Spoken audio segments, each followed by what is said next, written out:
오늘은 춘향전을 배우겠습니다. 먼저 자습서 397쪽을 보겠습니다. 이 작품은 구전설화가 판소리 사설을 거쳐 소설로 정착된 판소리계 소설입니다. 그 형성과 발전, 그 현대적 계승 과정을 보면은요.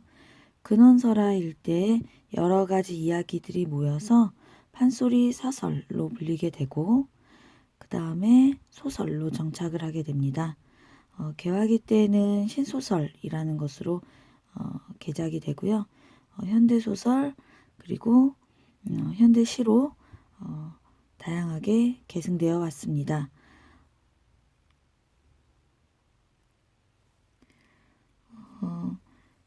배경설화에 애정설화, 관탈민녀설화, 연려설화, 암행원서설화, 신원설화 이런 여러 가지 이야기들이 바탕이 되어 사설을 만들어 판소리로 불리다가 소설로 기록을 한 것이기 때문에 글쓴이가 누구인지는 알 수가 없습니다. 이러한 판소리계 소설은 오랜 세월에 걸쳐 전해오는 동안에 여러 사람이 참여하여 내용의 첨삭을 통해 형성되었기 때문에 적층문학이라고 부릅니다. 배경설화에 애정설화를 잠깐 보면 춘향전에서는 이몽룡과 성춘향의 사랑과 이별을 다루게 될 거고요. 관탈미녀 설화로 본다면 탐관오리, 변학도의 부임, 그리고 춘향에 대한 수청을 요구하는 것, 그리고 연려설화로 보면은 변학도의 요구를 거절한 춘향의 순환을, 암행어사 설화로는 암행어사가 된 이몽룡의 남원의 출도, 그리고 변학도를 징벌하는 장면, 신원설화 같은 경우는 이몽룡과 춘향의 재회, 그리고 백년해로를 한다는 이야기가 될 것입니다. 신소설, 창극, 소설, 연극, 영화에 이르기까지 끊임없이 다양한 관리로 재창조될 만큼 오랜 기간 동안 많은 사랑을 받아온 작품입니다. 춘향전은 표면의 주제는 양반가의 자제인 이몽룡과 퇴기의 딸 춘향의 신분을 뛰어넘는 사랑, 이면에 감추어진 주제는 신분적 제약을 벗어난 인간 해방과 불의한 지배계층에 대한 서민들의 항거입니다. 조금 더 얘기를 하자면요.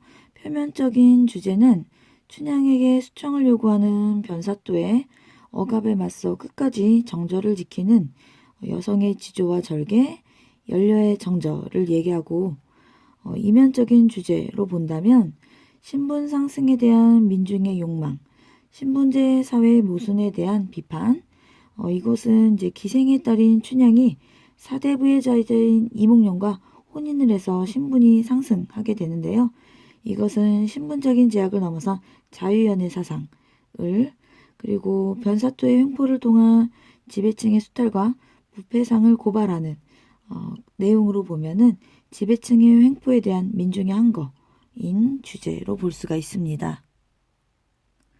춘향전의 글의 갈래는 앞에서 얘기했듯이 판소리계 소설이라는 걸 잊어버리면 안 됩니다. 근원설화에서 판소리 사설로 판소리계 소설에서 신소설로 현대의 여러 작품으로 계승해 왔다라는 것을 꼭 기억하셔야 하고요. 염정소설이라는 얘기는 사랑 얘기라는 뜻입니다. 성격의 해학과 풍자의 성격을 가지고 있고 전지적 작가 시점입니다. 중간에 편집자적 논평이 많이 나타나 있는데요. 중간중간에 표시를 하게 될 거고요. 주제는 앞에서 얘기했듯이 신분을 초월한 남녀 간의 사랑, 이것이 표면적인 주제가 될 거고요. 지배층에 대한 민중의 항거, 그리고 신분적 갈등의 극복을 통한 인간 해방, 이렇게 나와 있는데요. 주제와 관련지어서 춘향전의 사상적인 배경을 생각을 해보면요. 양반과 백성의 평등함을 강조하고 인간의 존엄성을 고취한다라는 측면에서는 인간평등 사상을 볼 수 있고요. 탐관오리의 수탈과 변사또가 되겠죠.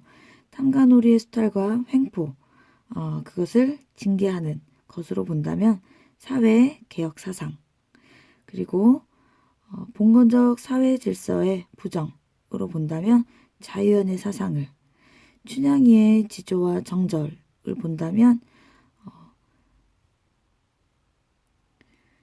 열려 불경 이부, 지조 있고 절개 있는 춘향이, 춘향이는 이몽룡만을 사랑한다는 얘기입니다. 특징에 해악과 풍자에 의한 골개미를 보여줌이라고 나와 있는데요. 골개미는 해악성을 얘기한다고 생각하시면 됩니다. 전지적 작가 시점이고 그리고 판소리계 소설의 특징 중에 하나인데요. 편집자적 논평이 많이 나타납니다. 서술자의 개입이 있다라는 뜻이죠. 판소리의 문체, 소설이기 전에 판소리였기 때문에 운문체와 산문체가 혼용되어 나타나고 있습니다. 판소리는 서민의 예술로 출발했기 때문에 서민의 언어와 나중에 양반에게까지 파급이 되어서 양반과 서민의 말투가 같이 사용이 되고 있습니다. 그래서 양반층의 언어와 서민층의 언어가 혼재되어 나타났다라고 나와 있는 거예요. 본문에서 보겠지만 좀 비속한 말들은 서민의 말투다라고 얘기를 하고 있고 문헌을 인용하거나 식구, 고상한 식구를 사용하거나 한자, 어들을 많이 사용하는 경우는 양반들의 말투라고 얘기를 합니다. 판소리였기 때문에 운문체의 문장과 산문체의 문장이 함께 나타나고요. 관습적인 표현, 그리고 언어의 유희, 말장난, 말놀이라고 하죠. 이것을 통한 해학적 표현이 나타나게 됩니다. 자습서로는 398쪽입니다. 앞부분의 줄거리 먼저 볼게요. 조선시대 전라남도 땅에 퇴기 월매와 기생, 엄마도 기생이라는 거죠. 기생이었죠. 성참판 사이에서 태어난 춘향은 어려서부터 용모와 재주가 뛰어났다. 춘향이 16이 되던 해 남원부사로 부임한 아버지를 따라 한양에서 내려온 이몽룡은 단오날에 그네를 타러 나온 춘향을 보고 한눈에 반하여 백년가약을 맺는다. 하지만 이몽룡은 동부승지로 임명이 된 아버지를 따라서 한양으로 떠나고 홀로 남은 춘향은 새로 부임한 변학도의 수청을 거부하다 고초를 겪고 옥에 갇히고 만다. 여기서 춘향과 이몽룡, 변학도 이렇게 세 인물이 나타납니다. 춘향과 이몽룡은 백년가약을 맺은 사이이고요. 춘향은 이몽룡을 향한 절개, 지조를 지키려고 하는 거죠. 변학도는 춘향이에게 수청을 들라고 하고 변학도의 수청을 춘향이 거부하게 되자 춘향은 옥에 갇히게 됩니다. 한편 과거급제한 이몽룡은 암행어사가 되어 신분을 숨긴 채 거지의 모습을 하게 되죠. 신분을 숨긴 채 춘향을 만나러 남원으로 내려옵니다. 여기에서 어사또는 이몽룡을 얘기하는 것입니다. 향단이는 미음상이며 등불을 들고 어사또는 뒤를 따라 옥문에 당도하니 춘향이 옥에 갇혀 있다라고 했었죠. 춘향이를 만나러 가는 길입니다. 인적이 고요하고 옥절도 간 것 없네. 그 옥을 지키고 있는 문지기도 없고 이때 춘향이 비몽사몽간에 서방님이 오셨는데 머리에는 금관이요 몸에는 홍삼이라 오로지 사랑만을 생각하며 목을 안고 온갖 회포에 젖어 있던 터라 춘향이 잠깐 비몽사몽간에 잠결에 꿈에서 서방님이 오셨는데 꿈의 내용이에요. 머리에는 금관이, 몸에는 홍삼, 장원급제했다, 벼슬아치가 되었다 라는 의미가 되겠죠. 오로지 사랑만을 생각하며 목을 안고 꿈에서 이제 만나게 되었으니까 오랜만에 만나게 되어 온갖 그동안에 하고 싶었던 얘기를 하려고 하던 찰나였다라는 것입니다. 여기서 머리는 금관이요 몸엔 홍삼이다 라는 얘기는 나중에 이제 암행어사가 되어서 나타날 것을 암시하는 복선으로 작용을 하고 있습니다. 그리고 오매불망은 이제 잊지 못한다라는 얘기가 되겠죠. 춘향과 이몽룡은 이제 헤어지게 되면서 춘향이는 이몽룡이 장원 급제하여 과거에 급제하여 돌아온다라고 믿고 있습니다. 그래서 꿈에서까지도 과거에 급제해서 돌아올 이몽룡을 기다리고 있는 춘향의 모습을 볼 수 있습니다. 춘향아 하고 부르는 거죠. 부른들 대답이 있을 소냐. 춘향은 지금 비몽사몽간이기 때문에 대답이 없는 상태고요. 어사또 하는 말이 크게 한번 불러보소. 모르는 말씀이요.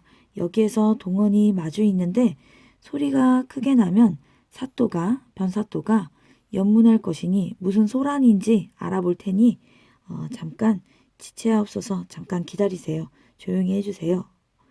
뭐가 어때? 연문이면 무엇이고 연문이 무엇인고 내가 부를게. 가만히 있어. 춘향아 하고 이몽룡이 크게 부르는 장면인데요. 여기에서 이몽룡 같은 경우는 굉장히 당당한 태도를 보이고 있죠. 물론 어사또라는 것을 숨기고 지금은 거지의 모습을 하고 왔는데도 당당한 태도를 보이는데 이것은 이몽룡이 신분이 변사또보다 높은 신분이다라는 것을 이제 알 수가 있습니다. 부르는 소리에 춘향이 깜짝 놀라 일어나며 이 목소리가 잠결인가 꿈결인가 그 목소리가 괴이하다. 이제 잠에서 깨어났는데 깨어난 상태에서도 이몽룡의 목소리가 들리니까 이게 잠인지 꿈인지 잘 모르겠다라고 놀라는 장면입니다. 어사또가 기가 막혀 이제 알아보지 못하는 그 모습에 기가 막혀 내가 왔다고 말을 하소 라고 얘기를 하자 왔다는 말을 하게 되면 춘향이가 기절해서 간이 떨어질 것이니 가만히 계시옵소서. 이제 춘향이가 그만큼 애타게 이몽룡을 기다렸다라는 것을 알 수 있는 부분입니다. 춘향이 저의 모친의 음성을 듣고 깜짝 놀라서 어머니 어찌 오셨소? 몹쓸 딸자식을 생각하와 천방지축으로 다니다가 낙상하기 쉽소. 이제 감옥에 갇혀있는 딸이 보고 싶어서 이렇게 밤이고 낮이고 다니다가 넘어질 수 있으니 다음부터는 오시지 마세요 라고 어머니를 걱정하고 있는 춘향이의 효심이 나타난 부분입니다. 나는 걱정 말고 정신을 차려라. 그리고 왔다 라고 얘기를 하고 있는데요. 여기에서 왔다 라는 것은 이몽룡을 얘기하는 거겠죠. 오다니 누가 와요? 그저 왔다. 다른 설명 없이 왔다. 그저 왔다 라고만 얘기하는 것으로 보아서 거린이 되어서 거지의 모습을 하고 온 이몽룡에 대한 월매에 못마땅한 그런 마음이 반영되었다라는 것을 알 수 있죠. 과거의 급제에서 돌아오기를 바랬던 이몽룡이 거지의 몰골로 돌아왔기 때문에 차마 다른 설명은 하지 못하고 왔다라고만 표현하고 있는 부분입니다. 갑갑하여 나 죽겠소. 일러주오. 누가 왔다는 것인지 말해달라는 얘기죠. 꿈 가운데 님을 만나 온갖 회포를 나누었더니 꿈속에 이몽룡을 만났다는 것이죠. 혹시 서방님께서 기별이 왔소? 언제 오신다는 소식이 왔소? 벼슬을 띠고 내려온다는 공문이 왔소? 답답합니다. 과거에 급제하여 돌아오기를 바라는 그런 마음이 담긴 부분이죠. 너의 서방인지 남방인지 서방 이몽룡을 얘기하는 거겠죠. 서방님이라는 의미의 서방을 서쪽, 남쪽이라는 의미로서 말장난을 하고 있는 부분입니다. 동음, 서방, 남편을 얘기하는 서방과 서쪽을 얘기하는 서방, 동음 이의 어를 활용한 말장난, 언어의 유희를 통해 해학적인 표현 방법입니다. 오른쪽 페이지입니다. 옥의 의미, 춘향이 옥에 갇히게 되죠. 옥은 춘향에게는 시련에 해당하고요. 통과제의적인 공간이라고 하는데요. 통과제의적 공간이란 재생을 위한 제의적인 공간, 즉 통과 의례로서 꼭 거쳐야 하는 곳이다 라는 거예요. 통과 의례로서 뜻한 바를 이루기 위해 반드시 거쳐야 하는 고통, 시련의 과정을 말합니다. 예를 들면 단군 신화에서 곰과 호랑이가 사람이 되기 위해 굴 속에서 마늘과 쑥을 먹으며 100일 동안 햇빛을 보지 않아야 하는 것. 이것이 통과 의례로서 굴 속이 통과 제의적 공간이 됩니다. 춘향에게는 옥이 통과 제의적 공간이 되겠죠. 춘향은 기생의 딸로서 이몽룡과 신분을 초월한 사랑을 하고 있는데요. 정절을 지키기 위해 변사또의 수청을 거부하다 옥에 갇히게 되었습니다. 이 시련을 견디게 되면 춘향은 이몽룡과 결혼하여 신분이 상승하게 됩니다. 그리고 이몽룡과 결혼하여 춘향의 신분이 상승하게 된다라는 것은 당시 민중의 욕망이 반영되었다고 볼 수 있습니다. 복선은 꿈속에 나왔던 문장이었죠. 앞으로 일어날 사건을 암시하는 것인데요. 여기에서는 어사로 나중에 나타날 것이라는 것을 암시하고 있습니다. 언어의 유희에 의한 해학적인 표현, 언어의 유희 말장난, 그리고 이것을 통해서 웃음을 유발한다 라는 것입니다. 여기에서는 서방님이라는 그 남편의 의미의 서방과 서쪽, 남쪽의 서방, 남방 이렇게 표현하고 있어서 해학적인 효과를 거두고 있습니다. 조금 더 살펴보면 언어 유희의 유형에는요. 동음 이의 어를 활용한 언어의 유희 뒷부분에서 나올 텐데요. 사람, 갈비뼈 그리고 먹는 우리가 음식으로서 먹는 그 갈비 동음 이의 어를 활용한 언어의 유희이고요.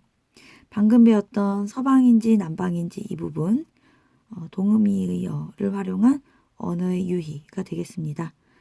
유사한 의문의 반복, 의문 여기에서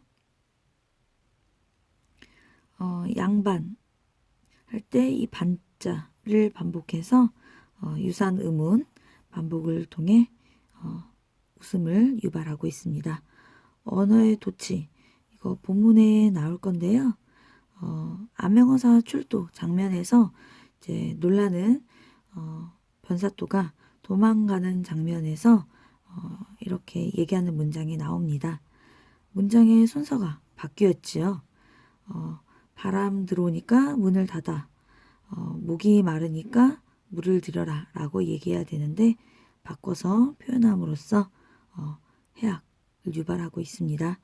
발음의 유사성을 이용한 언어의 유희 이도령, 이몽룡을 얘기하는 건데요. 이몽룡의 이도령 이것을 가지고 2, 3, 4 이렇게 표현을 하고 있고요. 게잘량이라는 량, 그 다음에 게다리 소반이라는 반 여기서 허름한 것들을 얘기하는데요. 양반을 이제 조롱하기 위해서 이렇게 비유를 한 것입니다. 다음 페이지입니다. 어허, 이게 웬 말인가? 서방님이 오시다니. 꿈결에 보던 님을 생시에 본단 말인가? 문틈으로 손을 잡고 말 못하고 기겁하며 꿈에서나 보던 이몽룡을 실제로 만나게 되니까 너무 놀랍고 반가워서 말 못하고 기겁을 하는 장면입니다. 에고 이게 누구시오? 아마도 꿈이로다. 믿지 못하고 있는 상황이죠. 그토록 그린님을 이리 쉽게 만날 순가. 이제 죽어도 한이 없네. 어찌 그리 무정한가. 방명하다 나의 모녀. 서방님 이별 후에 자나 누나 님 그리워 오래도록 한이더니 자나깨나 잊지 못했다라는 부분이겠죠. 그만큼 이몽룡과 이별한 후에 오매불망 그리워했음을 나타내고 있습니다. 내 신세가 일이 되어 매에 감겨 죽게 되는 날 살리러 와 계시오. 이몽룡이 춘향을 살리러 왔느냐라고 이제 기뻐서 얘기하는 장면입니다. 한참 일이 반기다가 님의 형상을 보니 님의 형상 이몽룡의 모습은 거지의 모습을 하고 왔죠. 이 님의 형상 거지꼴로 온 거린의 모습은 바로 춘향의 정절을 시험하는 그런 기능을 하게 됩니다. 자세히 보니 어찌하니 한심하랴. 서술하는 부분에 어찌하니 한심하랴 라고 평가하고 있죠. 이게 바로 편집자적 논평입니다. 춘향은 이제 님의 모습을 보고서 이제 초라한 그런 모습에 실망을 하고 있는 부분입니다. 여보 서방님, 내 몸 하나 죽는 것은 서러운 마음은 없소마는 서방님 이 지경이 웬일이오? 옥에 갇혀있는 상황에서도 춘향은 이몽룡을 걱정하고 있는 부분이죠. 오냐 춘향아 서러워 마라. 인명이 제천인데 설마인들 죽을 소냐.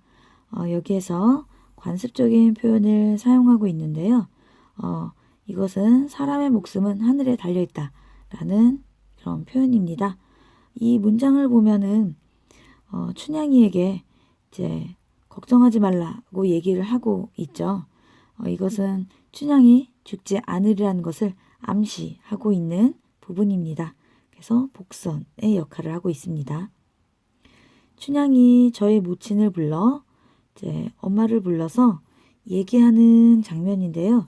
이 부분은 판소리로부터 발전한 그런 판소리계 소설의 특징이 잘 나타나 있는 부분입니다. 판소리는 창으로 하는 노래로 하는 창 부분과 말로 표현하는 사설로 표현하는 안일이가 있는데요. 이 부분은 이제 안일이에 해당하는 부분으로 볼 수가 있습니다. 한양성의 서방님을 7년 대한 가문날에 큰 비 오기를 기다린들 나와 같이 맥 빠질 손가. 7년 대한은 7년 동안의 가뭄, 그만큼 오랜 가문날에 큰 비가 오는 것을 기다렸다, 애타게 기다렸다라는 뜻이 되겠죠. 나와 같이 맥 빠지겠느냐. 애타게 기다렸는데 이몽룡이 자신을 구해주지 못하는 그런 환경이 된 것을 보고 맥이 빠졌다. 심은 나무가 꺾어지고 공든 탑이 무너졌다. 관습적인 표현이죠. 모든 기대가 무너졌다 라는 표현입니다. 이몽룡이 나타나서 자신이 죽지 않게 될 거라는 희망이 이몽룡의 모습을 보고 거린 행색을 보고 이제 사라지게 된 거죠. 공든탑이 무너졌다. 기대가 무너졌다. 가련하다 이내 신세 할 일 없이 되었구나. 어쩔 수 없이 되었다. 여기에서 보면은요. 심은 나무가 꺾어지고 여기에서 이렇게 네 글자 네 글자로 3, 4조 또는 4, 4조 이런 운문체 표현이 나타나고 있습니다. 이것도 판소리계 소설의 특징입니다. 어머님 나 죽은 후에라도 여기서부터 여기까지 자기가 죽은 후에 이몽룡을 대접해달라. 이몽룡을 걱정하고 있는 부분입니다. 나 죽은 후에라도 원이나 없게 하여 주옵소서. 나 입던 비단 장옷 봉황 장롱 안에 들었으니 그 옷을 팔아서 한산모시로 바꾸어 물색 곱게 도포짓고 이몽룡 옷을 만들어 달라는 것이겠죠. 흰색 비단 긴 치마를 되는 대로 팔아다가 관, 망건, 신발, 이몽룡에 사드리고 좋은 병, 비녀, 밀화장도 옥지환이 함 속에 들어있으니 그것도 팔아다가 이몽룡의 옷을 해달라고 얘기하고 있습니다. 본인은 곧 죽을 테니까 여기서 죽으려니 뭐 이런 표현이 이제 서민층의 언어다라고 표현할 수 있겠죠. 세간을 두어 무엇할까? 곧 죽게 되니까 옷이나 살림살이나 이런 것들 필요 없다라는 것이겠죠. 세간을 두어 무엇할까? 그래서 용장로, 봉장롱, 빼다지를 서랍장, 장롱 이런 것들을 팔아다가 이몽룡에게 좋은 진지를 대접하고 나 죽은 후에라도 나 없다고 마시고 나를 보듯이 이몽룡을 모셔달라, 섬겨달라, 대접해달라고 부탁하고 있습니다. 죽어가면서까지 끝까지 지조와 정절을 지키고 있는 춘향이의 모습을 볼 수 있습니다. 여기는 어머니에게 부탁한 내용이고요. 그 다음에 서방님 내 말씀 들으시오. 이몽룡에게 부탁하는 말이 되겠죠. 내일 본관사또 변사또의 생신이라 술에 취해 주정이 나면 나를 올려 칠 것이니 수청을 들지 않았다는 이유로 벌을 하여 죽게 될 테니 형장 맞은 달이 장독이 났으니 수족인들 놀릴 손가 죽게 된다라는 얘기겠죠. 치렁치렁 흐트러진 머리 치렁치렁 음성상징어를 사용하고 있죠. 음성상징어를 사용하면 생생한 현장감을 주는 효과가 있습니다.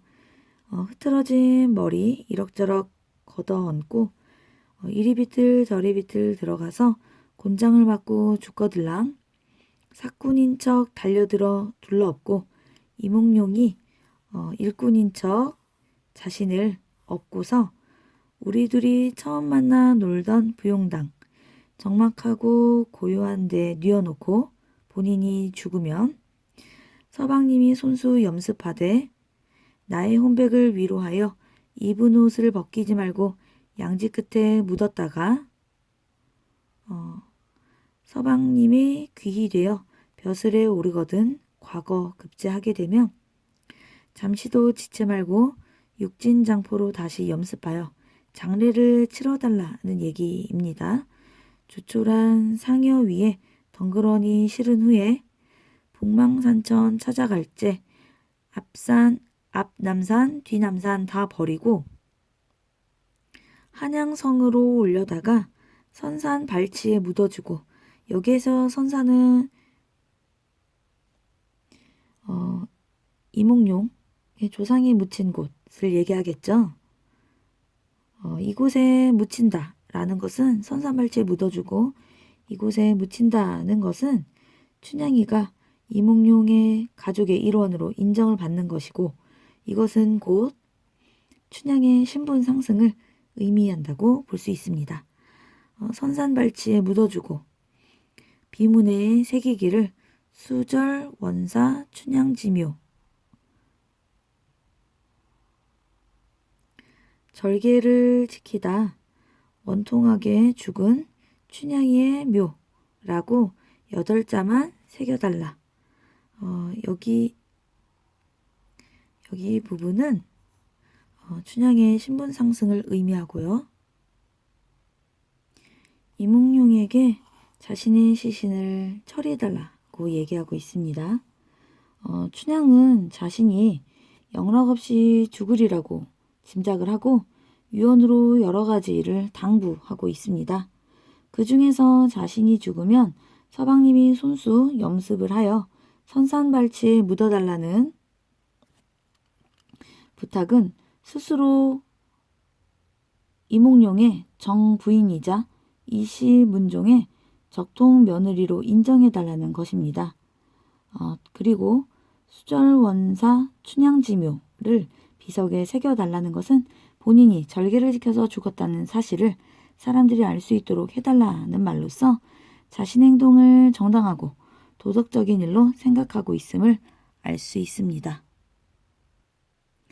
망부석이 아니 될까 서산에 지는 해는 내일 다시 오련마는 불쌍한 춘향이는 한 번 가면 언제 다시 올까 맺힌 한이나 풀어주오 애고애고 내 신세야.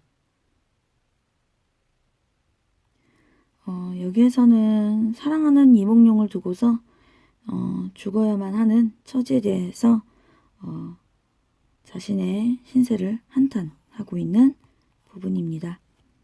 불쌍한 나의 모친 나를 잃고 가산을 탕진하며 할 일 없이 거린이 되어 어쩔 수 없이 거린이 되어 이 집 저 집 걸식다가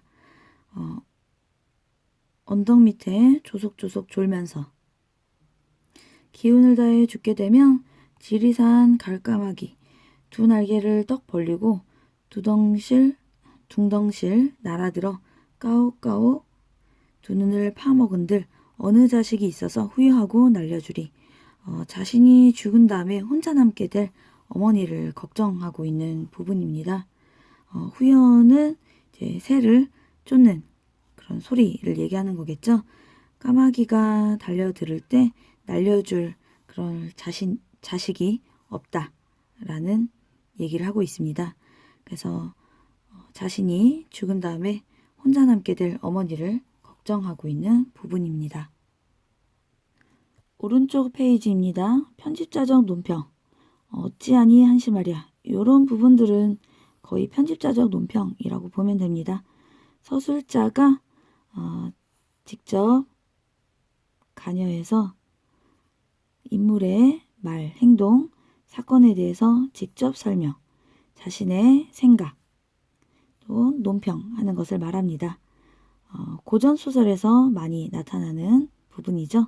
특히 판소리계 소설에서 많이 나타납니다. 판소리계 소설의 표현상의 특징은요. 관습적인 표현을 많이 사용하고 있고요. 인명이 제천이다. 공든탑이 무너졌다. 그리고 양반층의 언어와 서민층의 언어가 섞여 있다라고 얘기했습니다. 대체적으로 양반층의 언어는 좀 한자말들, 서민층의 언어는 좀 비속한 말들을 얘기하고요. 음성 상징어,